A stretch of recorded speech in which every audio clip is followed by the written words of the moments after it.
Greetings, this is Dyslexy from the Arma community group Shack Tactical. In cooperation with Bohemia Interactive, I'm creating a series of videos that explain some of the basics of Arma 3.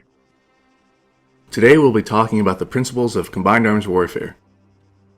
The fundamental element of Arma's combat environment is the infantryman. Everything else in the battle space, be it armor, air, artillery, or other assets, is there to support the infantryman in accomplishing their assigned mission. When infantry and other elements work together, this becomes combined arms warfare.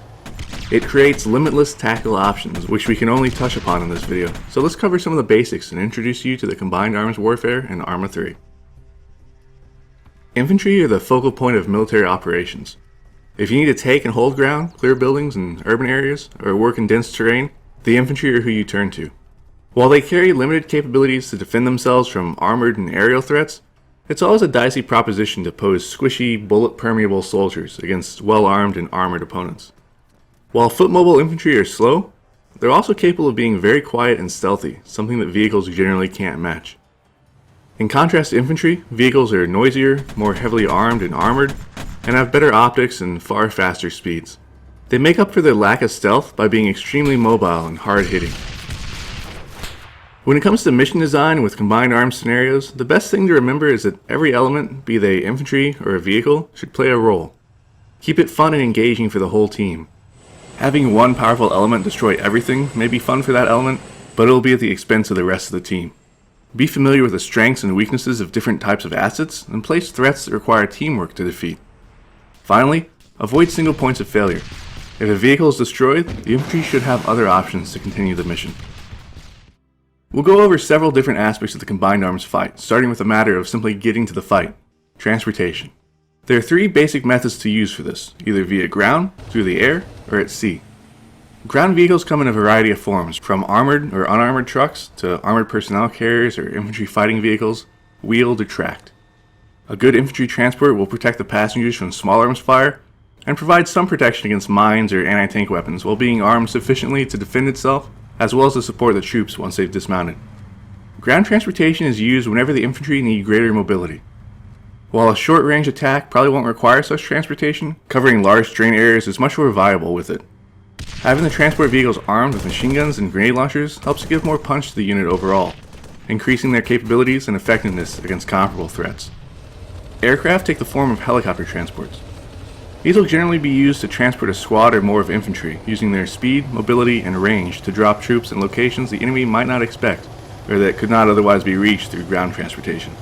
Helicopters generally have door guns for basic defensive purposes, though they can often find themselves accompanied by dedicated helicopter gunships to support the transport aircraft both during the flight and at the landing zone.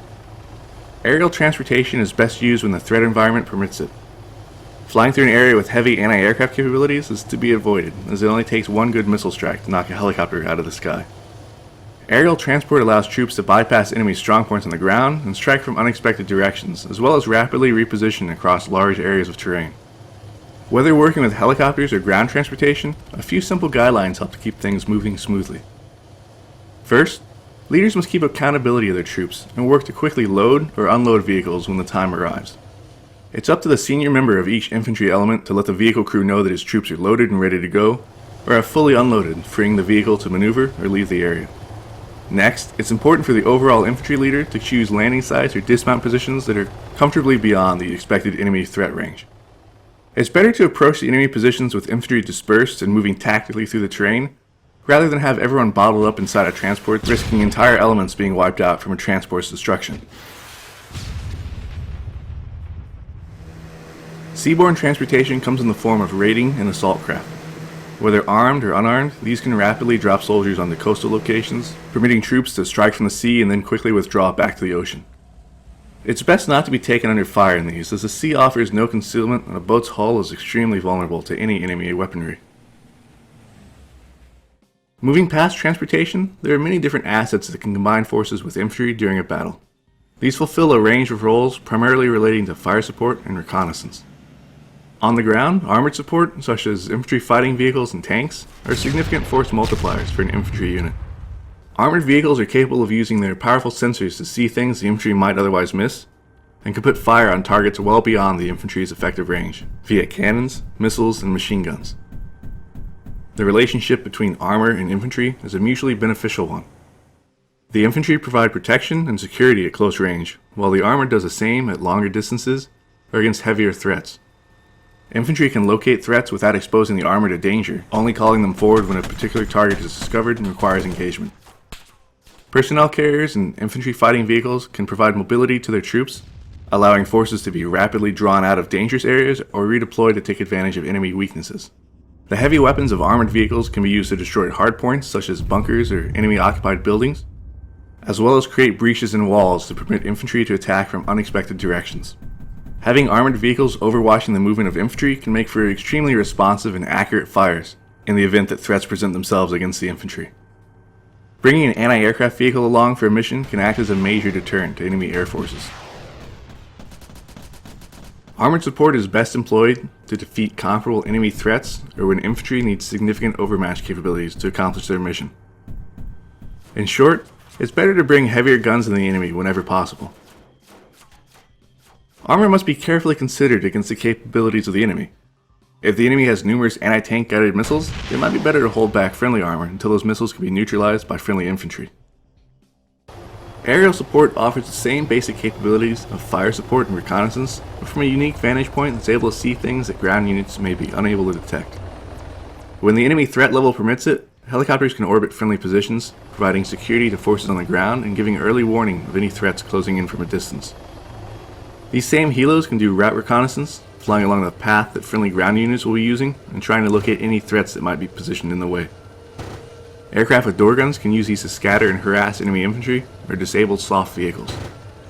When something with more punch is needed, having attack helicopters in the area is a fantastic resource to draw from. Aircraft like the Blackfoot can use their missiles to destroy even heavy enemy vehicles, while their turret-mounted cannons can wreak havoc on lighter targets and enemy personnel. Rocket strikes can be employed to destroy or suppress enemy forces and relieve pressure from friendly ground forces. When operating with attack aircraft, infantry can use colored smoke to indicate both friendly and enemy positions, helping aircraft direct their fire more accurately. At night, laser designators can be used for the same purpose. Assigning an infantryman as the forward air controller allows a single person to coordinate airstrikes and communicate friendly positions to the aircraft, which helps to avoid friendly fire and keeps both sides aware of what the other one's doing. Artillery support comes in two basic forms, that of man-portable mortars that the infantry can bring with them, and that of larger cannon or rocket artillery that operates from greater distances. Artillery allows for infantry to call in powerful munitions from long range, striking targets from the sky with very little warning.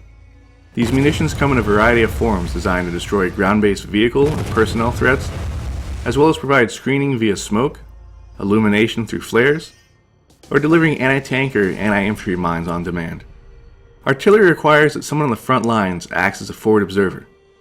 This person will be responsible for calling in artillery fire, communicating adjustments back to the gun crews, and relaying damage assessments after each strike.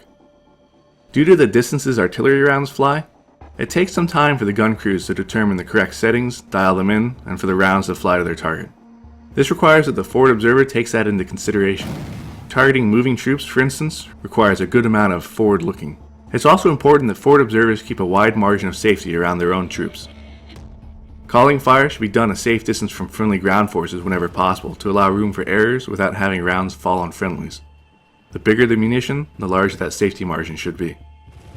Artillery can be used to outright destroy enemy positions, but it can also be used to suppress and mask them in order to allow infantry to maneuver. By carefully coordinating artillery fire with troop movements, the enemy can be kept under suppression until just before the assaulting troops arrive, allowing them to make their final attack while the enemy is still recovering from the shock of a shelling. If you like more in-depth reading about combined arms and many other tactical concepts, check out the official Arma 3 Tactical Guide, part of the Deluxe Edition and available standalone as well. For more community guide videos, be sure to subscribe to the official Arma 3 YouTube channel. For other Arma 3 updates, keep track of the official website, Facebook, and Twitter pages. If you like more in-depth tutorial and multiplayer gameplay of Arma 3 and previous Arma games, I'd also recommend you check out my channel here. This is Dyslexy, and I'll see you on Altus.